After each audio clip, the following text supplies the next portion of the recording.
நம்ம காவல் தெய்வம் ஐயாவை தான் பார்க்க வந்திருக்கோம். மதுரையில் இல்லை, ஸ்ரீ பாண்டி முனீஸ்வரர் ஐயாவை தான் பார்க்க வந்திருக்கோம். மதுரையில் மாட்டுத்தாவணியிலிருந்து மேலமடை அப்படிங்கிற இடத்துல தான் ஐயாவுடைய திருக்கோயில் இருக்குது. இங்கே ஐயா சுயம்புவாக அவருடைய சிலை கிடைச்சதாகவும் சொல்லப்படுது.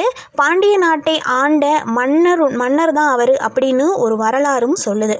இவருடைய மீசை, இவருடைய தோற்றம், அதாவது ஜடாமுடி, அவருடைய பெரிய உருவம் இதெல்லாம் பார்த்து அவர் ஒரு அசைவ பிரியர் அப்படின்னு நினச்சிட வேணாம். அவர் ஒரு சைவ பிரியர். சக்கரை பொங்கல்னால் இவருக்கு ரொம்ப பிடிக்குமா. அப்புறம் அலங்காரங்கள், சந்தன அபிஷேகம் இதெல்லாம் அவருக்கு ரொம்ப பிடித்தமானது அப்படிங்கிறாங்க.